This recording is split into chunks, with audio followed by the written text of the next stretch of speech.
नमस्कार दोस्तों, धर्म रहस्य चैनल पर आपका एक बार फिर से स्वागत है। पिछले भाग को आगे बढ़ाते हुए अब हम जानेंगे कि साधक के साथ आखिर भगवान कृष्ण के गोलोक में क्या हुआ था। साधक जब भगवान कृष्ण को निहार रहा था कि तभी भगवान कृष्ण की आंखें खुल जाती हैं और वह सामने एक साधक को देखते हैं और मुस्कुराते हुए कहते हैं, वत्स इधर आओ। साधक उन्हें प्रणाम करता है। उसके लिए यह बहुत सौभाग्य की बात थी कि स्वयं भगवान कृष्ण उसे दर्शन दिए थे। वो उनके पास पहुंचता है और प्रणाम करते हुए कहता है, प्रभु आप मुझे इस प्रकार दर्शन दिए हैं, मेरा तो कई जन्मों का सौभाग्य आज उदित हो गया। भगवान कृष्ण मुस्कुराते हुए कहते हैं, तुम इस योग्य हो तभी यहाँ पहुँचे हो। तब साधक सबसे पहले उनको प्रणाम करके कहता है, प्रभु आपने इस योग्य समझा, यह मेरा सौभाग्य है। किंतु आपको देखकर और आपको मंत्र जाप करते देखकर मैं आश्चर्य में आ चुका हूँ। आप बताइए यह सब क्या है। हे प्रभु, आप इस रहस्य से मुझे अवगत करवाइए। आप ये जो मंत्र का जाप कर रहे हैं, यह किनका है और मैं भी स्वयं इसी मंत्र का जाप करता हूँ। भगवान श्री कृष्ण मुस्कुराते हुए कहते हैं, सुनो वत्स, तुम नहीं जानते हो, मैं तो क्या सभी आदि देवता इसी मंत्र का जाप करते हैं और उन पराशक्ति से सभी ऊर्जा प्राप्त करते हैं। उन्हीं की कृपा से ही हम तीनों पालन, जन्म और मृत्यु देने में सक्षम हैं। इसलिए उनकी महिमा का बखान करना संभव ही नहीं है। तब साधक ने कहा, हाँ, माता दुर्गा के इस मंत्र में बहुत शक्ति है।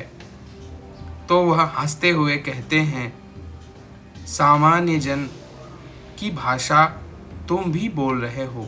तुम्हें लगता है कि यह मंत्र माता दुर्गा का है, किंतु दुंग बीज से उच्चारित होने वाली माता दुर्गा का यह मंत्र नहीं है। यह तो माता पराशक्ति का मंत्र है। इसके विषय में लोगों को ज्ञान नहीं है। बड़े बड़े संत भी नहीं जानते हैं कि आखिर माता पराशक्ति कौन है। उनका भेद जानना किसी के बस की बात नहीं है।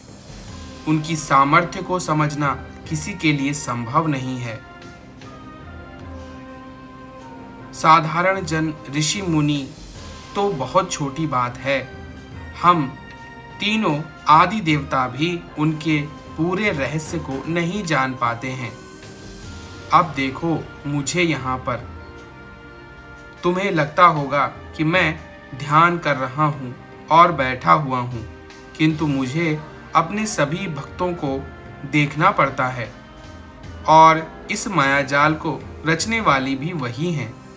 उन्होंने ही मुझे अपने भक्तों के साथ बांध दिया है। तब साधक ने कहा, प्रभु आपको बांधने की क्षमता किसी के अंदर नहीं है। आप यह क्या कह रहे हैं। तब वह कहने लगे, नहीं, यह सत्य है। इस संसार में केवल वही हैं जो सर्वोपरि हैं। इस ब्रह्मांड में ऐसा कोई भी अस्तित्वधारी नहीं है जो उनके वशीभूत ना हो। अब उनकी माया का जाल ही देखो कि मुझे यहाँ पर मेरी संगिनी के साथ बांध दिया है और स्वयं तुम उनके मधुर स्वर को अभी सुनोगे कि तभी वहाँ पर एक बांसुरी बजने लगती है जिसकी ध्वनि अति मधुर थी। वह बहुत ही सुंदर थी। उसको सुनकर ऐसा लगता था जैसे कि कानों में किसी ने मिश्री घोल दी हो। ऐसी अद्भुत सुंदर आवाज, वाह, आनंद ही आ गया। तब साधक कहता है, प्रभु, यह बांसुरी कौन बजा रहा है? बांसुरी तो आपका वाद्य यंत्र है। तब वह कहते हैं, सुनो, मेरी राधा रानी इसे बजा रही हैं, और जब वो बजाती हैं तो मुझे भी नाच कर वहाँ पहुँचना पड़ता है। मैंने कहा था ना कि मैं भी किसी के वश में हूँ। यहाँ पर राधा रानी मुझ पर शासन करती हैं, और अब देखो मुझे उठकर उनके पास जाना ही पड़ेगा। तब भगवान श्री कृष्ण स्वयं उठकर उस ओर जाने लगे जहाँ पर राधा रानी विराजमान थीं। उनके शरीर का तेज अद्भुत था, प्रकाश से भरी हुई दिव्य और अद्भुत शक्ति से संपन्न नजर आती थी। भगवान श्री कृष्ण ने कहा, अब आगे का कार्य राधा रानी ही संभालेंगी। माता पराशक्ति की कृपा से ही तुम यहाँ तक पहुँचे, और उन्हीं के कारण मेरे दर्शन भी हुए, और उन्हीं की आज्ञा से मैं तुम्हारा योग क्षेम वहन स्वयं करूँगा, क्योंकि मैं पालन करता हूँ, और अब आगे का कार्य मैं संभालूंगा। जाओ, पृथ्वी पर वापस लौट जाओ। और जैसे ही उन्होंने यह कहा, साधक को बड़ा तेज झटका लगा। एक प्रकार से फिर से एक बवंडर सा आया और उन्हें ठीक उसी जगह वापस पहुंचा दिया जिस निधि वन से वह ऊपर गए थे। तब वहां पर थोड़ी ही दूर पर जो नाग और सर्प दिखाई दे रहे थे, वह सभी बलराम जी की वंदना कर रहे थे, जो कि शेषनाग जी के अवतार हैं। वह कन्या दोबारा उनके पास आई और कहने लगी, यह देखो, वृंदावन है। वृंदा माने तुलसी, और यह तो भगवान कृष्ण की परम प्रिय वस्तु है, इसीलिए पूरा वृंदावन तुलसी से ही भरा हुआ था। अद्भुत है ना यह? साधक ने कहा, अवश्य, सच में भगवान कृष्ण के दर्शन आपने मुझे करवाए। आप कौन हो? तो वह हंसकर वहां से गायब हो गई, और एक झटके के साथ साधक की नींद खुल गई।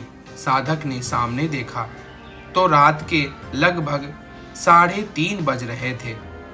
यह बिल्कुल सुबह का सपना था। अब आखिर आगे क्या होगा साधक को नहीं पता था, लेकिन उसकी जीवन में एक सकारात्मक परिवर्तन होने वाला था।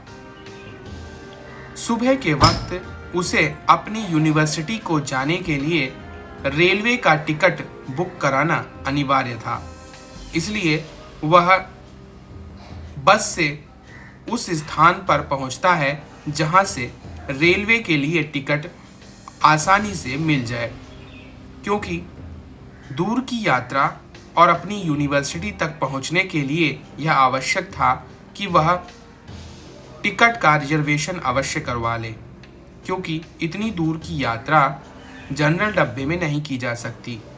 स्लीपर में जाने पर ही थोड़ी बहुत आराम मिल सकती है। इसीलिए साधक ने रेलवे के उस रिजर्वेशन काउंटर का रुख किया। वह लाइन में लगा ही हुआ था कि अद्भुत एक घटना उस वक्त उसके साथ घटित हुई, जिसे याद करके साधक आज भी रोमांचित होता है। एक विदेशी लड़की जिसने भगवा वस्त्र धारण किए हुए थे, भगवान श्री कृष्ण की भक्त सी लग रही थी। वह उनके पास आती है और कहती है उसे टिकट की पहले आवश्यकता है। वह अंग्रेजी में बोल रही थी। तब उस साधक ने कहा, ठीक है, आप मुझसे पहले टिकट ले सकती हैं।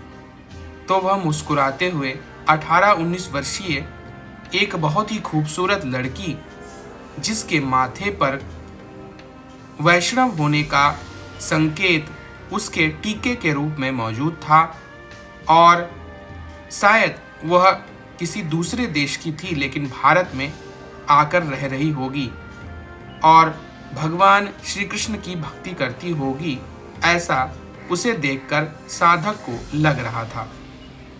वह आगे जाकर टिकट लेती है और साधक से कहती है, आपने अपने से आगे मुझे स्थान दिया है, मैं बहुत खुश हूँ। मेरा नाम बहुत ही भाग्यशाली है और निश्चित रूप से अब आपका भी भाग्य बदल जाएगा।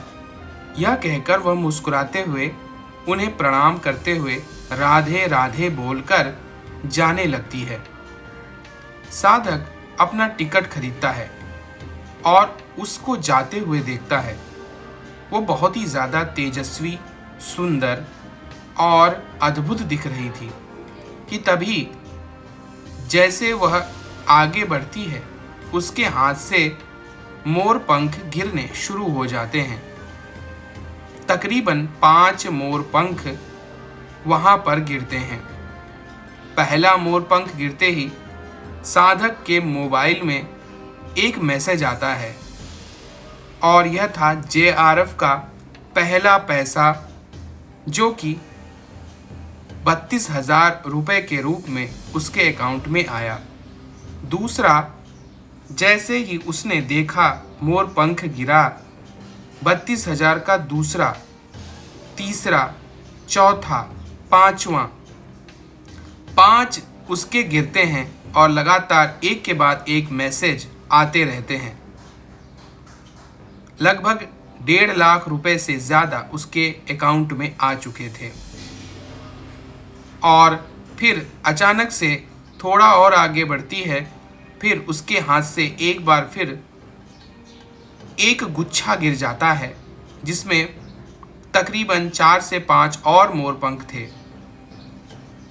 यह आपस में घटना इतनी ज़्यादा जुड़ी हुई थी कि जब मोरपंख गिरते तभी मैसेज आता।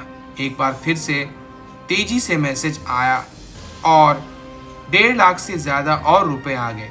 तकरीबन 3.5 लाख रुपए साधक के अकाउंट में आने का मैसेज आ गया था। साधक समझ गया यह कोई साधारण स्त्री नहीं है। टिकट लेकर वह उनके पीछे भागा, लेकिन वह पता नहीं भीड़ में कहाँ गायब हो गई। साधक ने उन मोर पंखों को उठाया और घर लेकर आया। आज पहली बार उसके खुद के अकाउंट में इतने पैसे थे, जिसको देखकर वह विश्वास कर पा रहा था कि अवश्य कल रात का जो स्वप्न भगवान कृष्ण के दर्शन का देखा, राधा रानी का देखा, वह सच में सत्य है। उनकी कृपा आज प्राप्त हुई है। यह बिल्कुल अद्भुत घटना थी। घर पहुंचकर वह मंदिर में मोर पंख उन्होंने रख दिया, लेकिन जब वह सुबह उठे तो वहां कोई मोर पंख नहीं था। उस दिन से साधक इस बात को समझ गया कि वह लड़की कोई और नहीं, स्वयं राधा रानी ही थी। इस प्रकार साधक को भगवान श्री कृष्ण और राधा रानी के दर्शन हुए थे, जिसके बाद चमत्कारिक रूप से उसके पास पैसे आए और आज तक उसके पास कभी पैसे आना बंद नहीं हुए हैं। ऐसी कृपा है राधा रानी और भगवान श्री कृष्ण की और इस सब खेल को खिलाने वाली माता पराशक्ति की। तो अगर आज का वीडियो आप लोगों को पसंद आया है तो लाइक करें, शेयर करें, सब्सक्राइब करें। आपका दिन मंगलमय हो। धन्यवाद।